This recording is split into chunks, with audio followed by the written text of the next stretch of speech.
Yeah, I feel amazing. It's been a great camp. Time away is definitely gave me a lot of clarity. Taking 6 months off contact was probably the best thing I could do.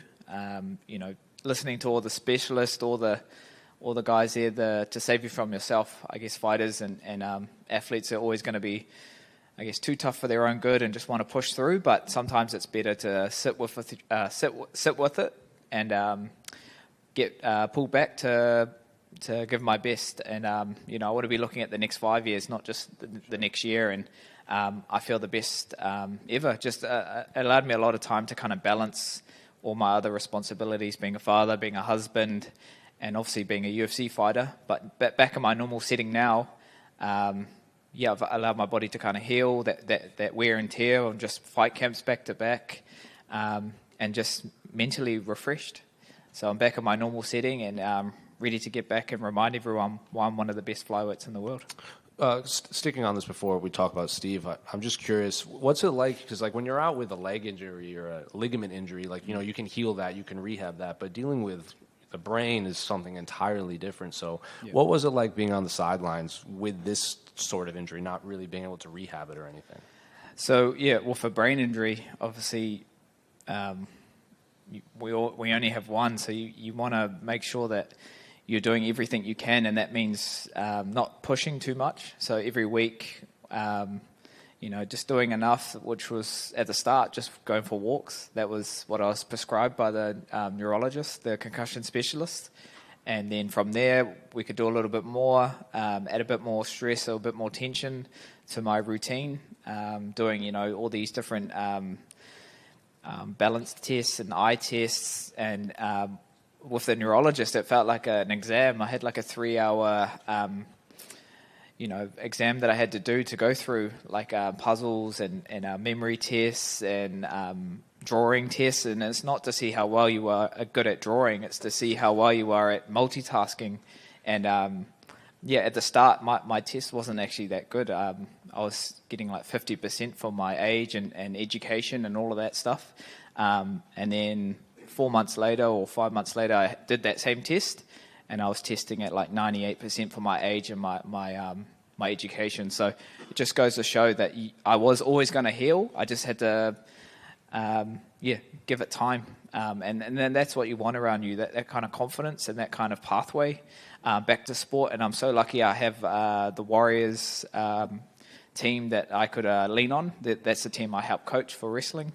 It's a rugby team in New Zealand, so it's one of our national teams. So pretty lucky to have them as a resource to tap into. Obviously, in rugby, they deal with a lot of head knocks, a lot of concussions, so they've seen it all. So to have that kind of guidance was definitely massive, so really appreciative.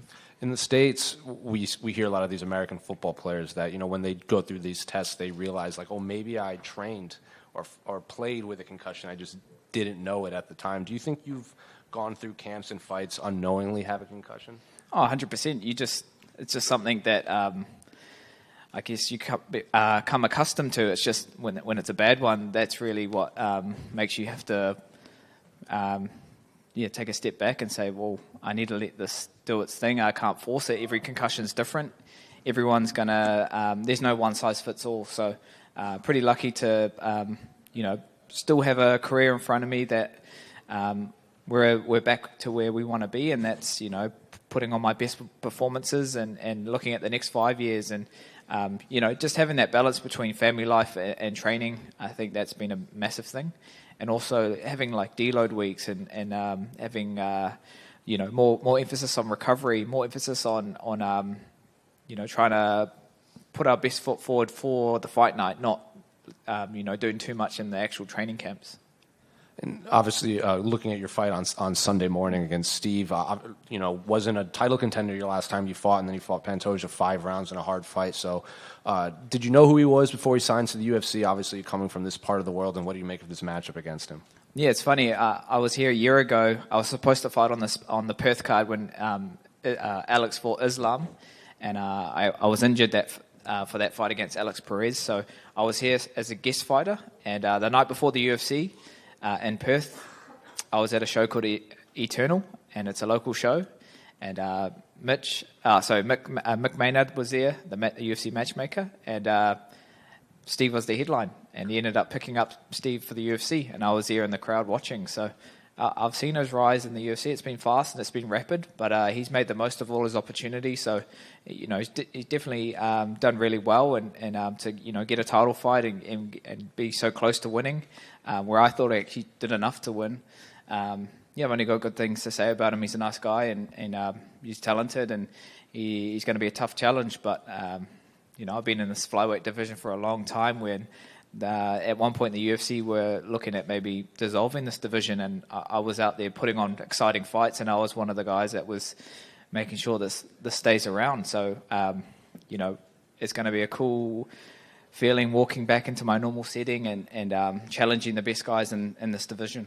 Well, also, since your last fight, the UFC signed Kaya Sakura. They've let Makhavan Mahayev go.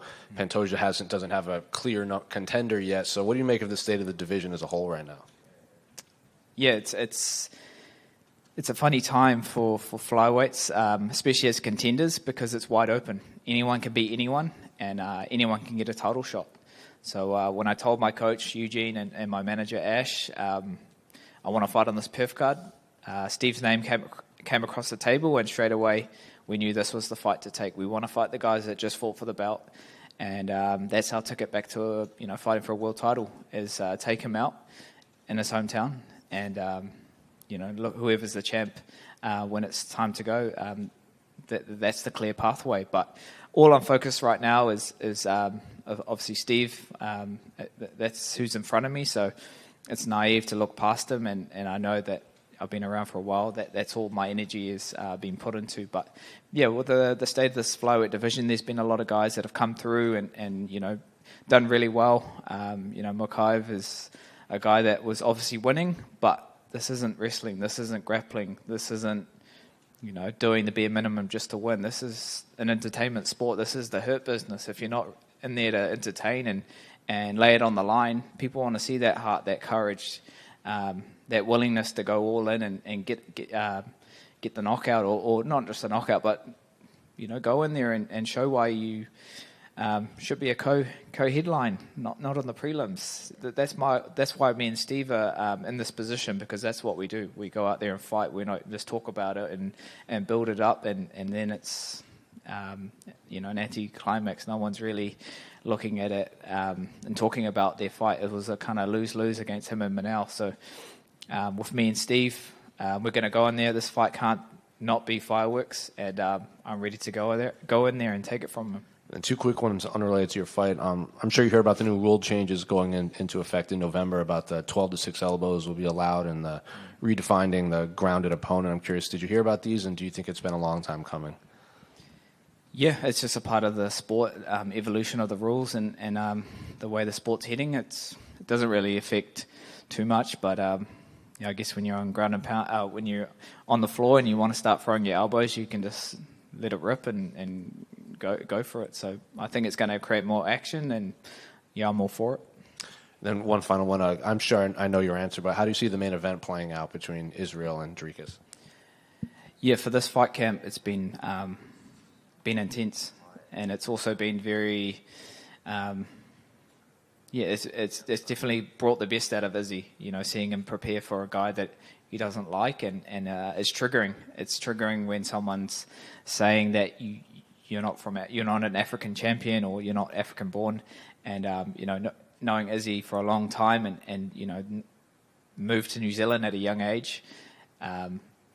Being in a small town called Rotorua, where there's not many Africans, and you've been told that you don't belong in Rotorua in New Zealand because you stick out, and then being told that you don't belong in Africa, you're going for someone's identity, and when you're poking a bear like that, it's only going to bring the best out of Izzy, because this is more than personal. This is tapping into who he is as a person. So that's the energy that is brought into this camp, and we feed off that, me and Dan, and just to be in the trenches with everyone at City Kickboxing. We're all here. There's a lot of us here. We're all in the all over here for a reason, and ready to go to war. Dan said that Israel's hitting so hard this camp that he's not even bothered sparring with him just because of how bigger and stronger he's been.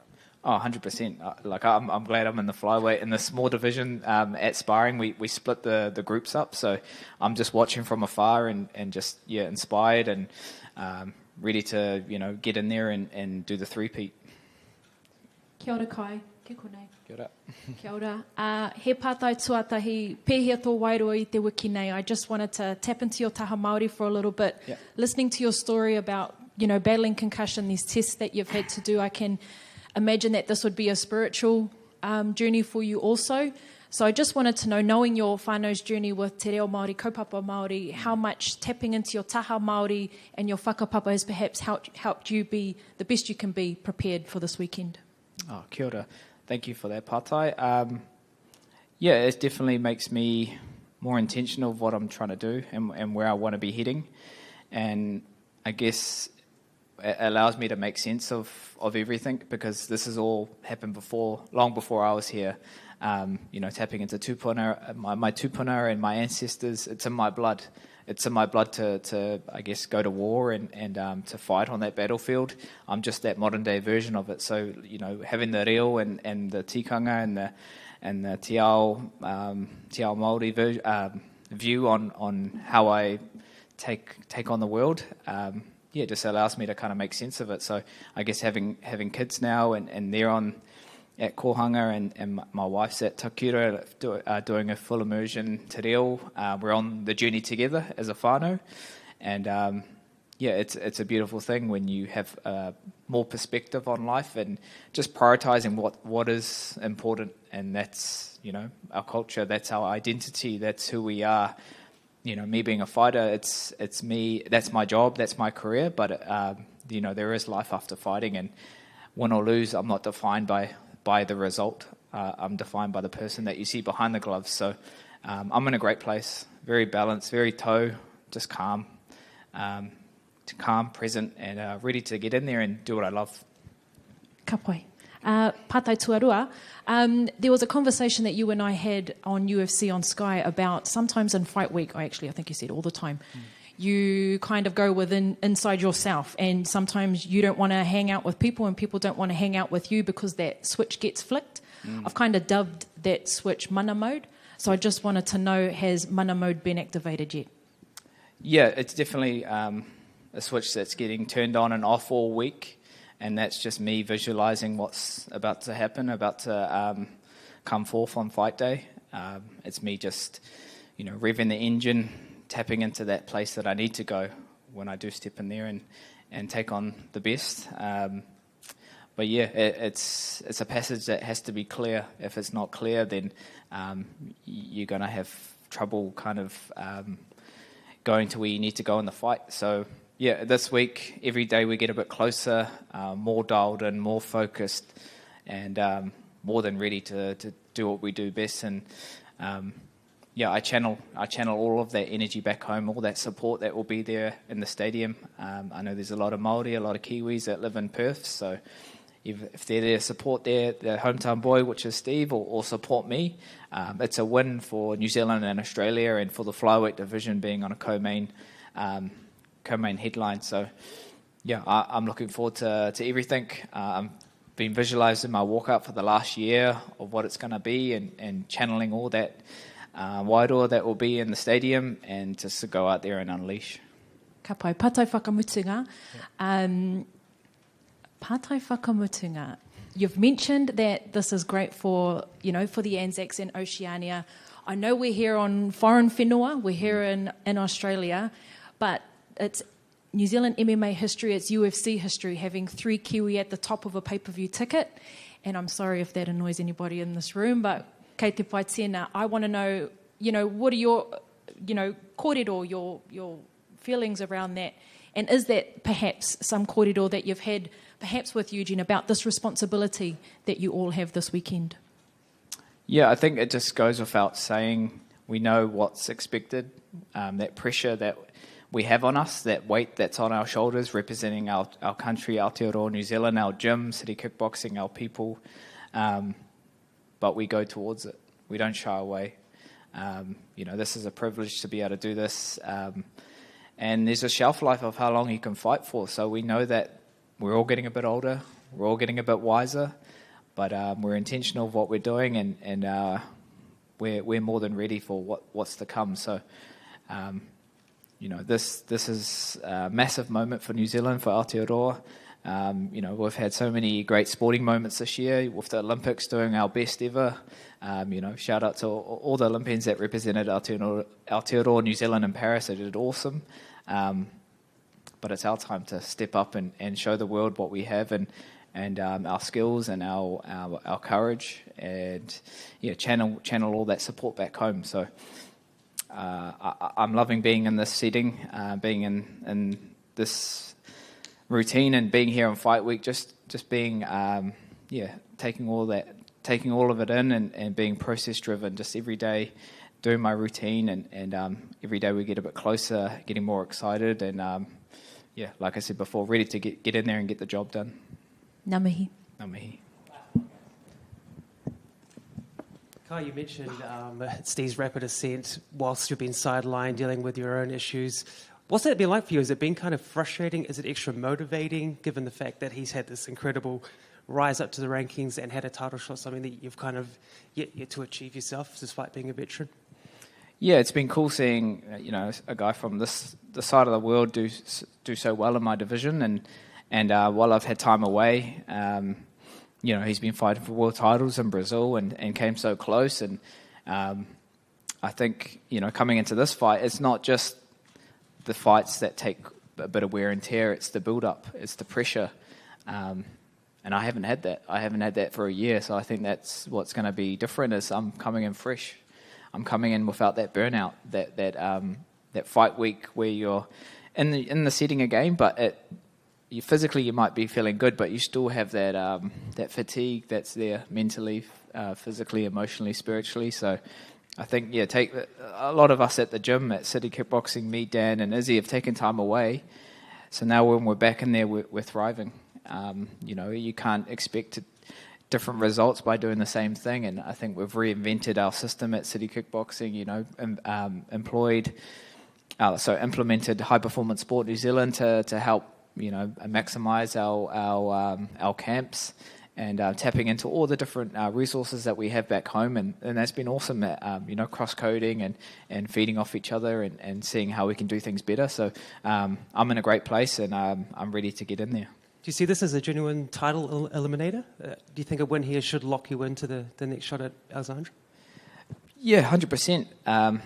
There's been fights that haven't really lived up to the hype or the expectations. So this flyweight division, it's all about who can go in there and make a statement, who can be exciting, who can let the UFC and let the world know that you're the next guy. So that's all I'm planning on doing. That's all my energy that I'm putting into is Steve, and he's in front of me. Whatever happens after this, I know there will be a clear passage to that title.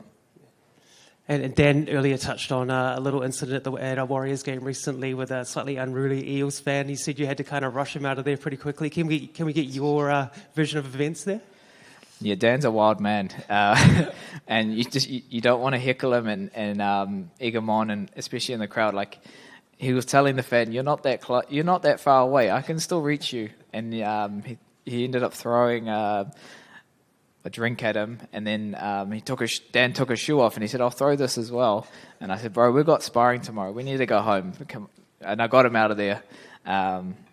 The Warriors weren't winning as well, so it was okay that we left the game a bit early because we had sparring the next day. But yeah, it's cool to be invited to all those things, but hey, we don't want to ruin it. We want to come back again. Thanks, bro. Good luck. Cheers, bro. Thank you. Just back here. Yep.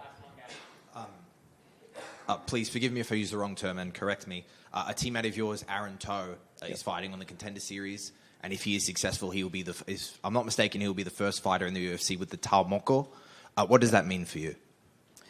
Yeah, Aaron's one of my teammates, one of my sparring partners, someone that's close to my weight class. So we do a lot of training together.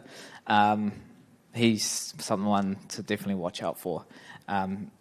So just to clear that up, he's got a moto order, so that's a facial tattoo. He's unapologetically Māori. He can't hide it. It's on his face, and he's here to show the world who he is and where he's from. And very, very proud of him to follow our footsteps and you go out there and take what he deserves. So we've got 3 guys on the Contender Series. There's Aaron Toe, there's Navajo Sterling, and Cameron Ralston. So it's pretty cool that, this is the next wave of UFC fighters coming out of city kickboxing. And that's always something that we've just needed, an opportunity. Once we've had an opportunity, we've always shown that we belong on the world stage.